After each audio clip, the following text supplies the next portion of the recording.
In this presentation, we will talk about Einstein's mass energy equivalence. According to Newton's law of motion, the force acting on your body is directly proportional to the momentum change rate. Therefore, we can write F is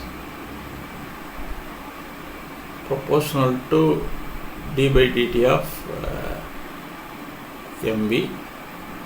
To remove the proportionality sign, we may use a constant k whose value is assumed as unity. Therefore, F is equal to d by dt of mv. Assume this as equation 1. From the relativity theory, the mass of an object is not a constant but a variable.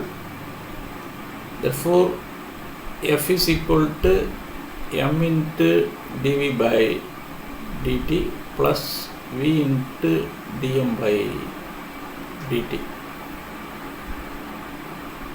Assume that this is equation 2. This concept is acceptable one. The body is moving with velocity comparable to the velocity of light. When the force displaces a body to a distance of dx, the work done is f dot dx. Therefore, the work done is equal to f dot dx equal to m into dv by dt into dx plus v into dm by dt into dx. This is equal to m into dx by dt into dv. Just combine these two terms. Plus v into once again dx by dt. Combine these two terms, dx by dt into dm. You know that rate of change of displacement is called our velocity. Dx by dt is v. So m into v dv plus this is v, already one v is present, so v square into dm. This is work done. This is equation 3. The work done is realized as an increase in the body's kinetic energy, which means that the work done is stored as kinetic energy. Therefore, dEk, increase in kinetic energy, equal to mv dv plus v square into dm. This is equation 4. According to variation of mass with velocity, m equal to m0 divided by 1 minus v square by c square inside the root.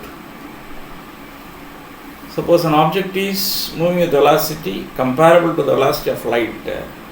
Its mass is not a constant, mass is also a variable. Here m0 is the rest mass, m is the moving mass, v the velocity of the body, c the velocity of light. Now make the square of it, m square, which is equal to m0 square divided by 1 minus v square by c square. Then cross multiply m0 square c square minus v square whole divided by c square, then that comes to the numerator. Now m square into c square minus v square, just cross multiply, equal to m0 square c square. Then there is m square c square minus m square v square equal to m0 square c square. M square c square equal to m0 square c square plus m square v square. Keep this as equation 5.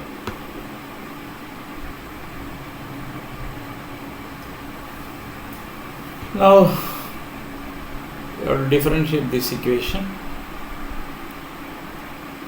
Differentiate with respect to m. We have to differentiate the equation 5 with respect to m. We can get c square is a constant, that is velocity of light, 2m into dm. If you differentiate m square, you can get 2m into dm. Here m0 is the rest mass, it is always a constant. So if you differentiate the rest mass, the answer is 0. Then c is the velocity of light, you won't differentiate it because it is a constant. So the first term is vanished on the differentiation. Then this is differentiated using UV formula. See that m square 2v dv plus 2m dm into v square. This is equation 6. Now 2m is present in all the terms, so remove the term.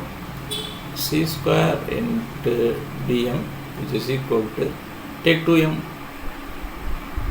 is m into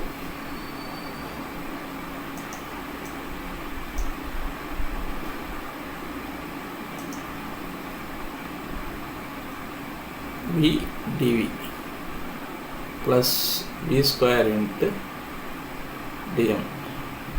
We arrived at this equation by dividing all the terms of equation 6 by 2m.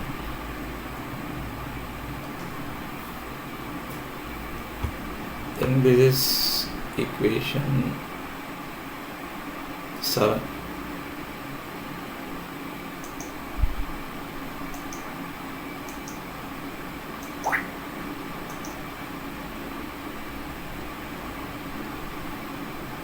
See this equation 7. The right hand side of equation 7 is exactly matched with the right hand side of equation 4. mv dv v square dm.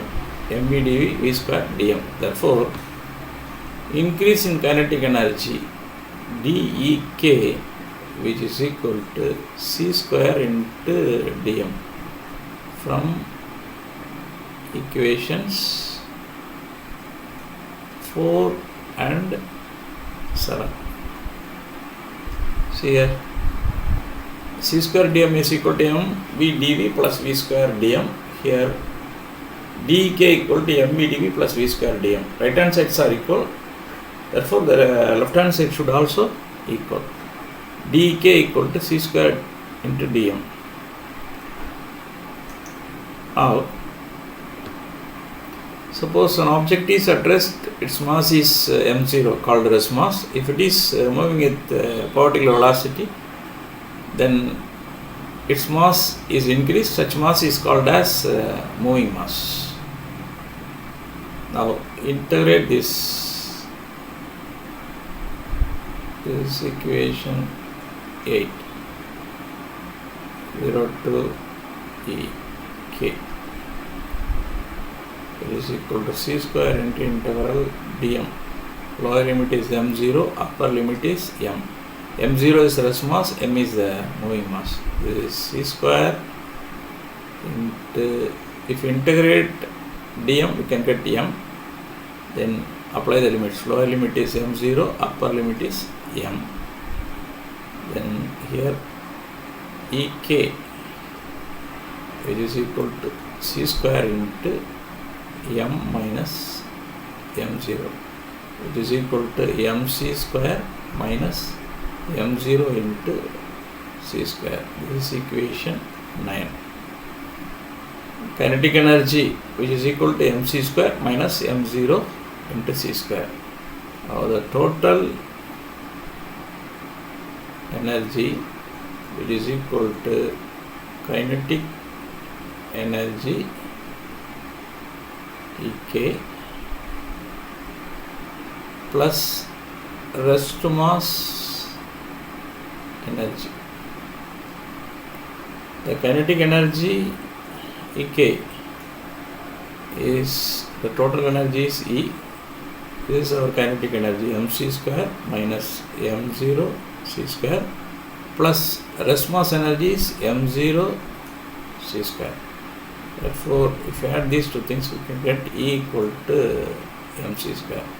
This is called Einstein mass energy equivalence. According to this equation, you may point out that energy is converted into mass and mass is converted into energy. Now come to the statement pair creation and pair annihilation. Consider a charged nucleus. This is the charged nucleus. Suppose an electromagnetic radiation is approaching this charged nucleus. You may get an electron and its antiparticle positron. This is called pair creation.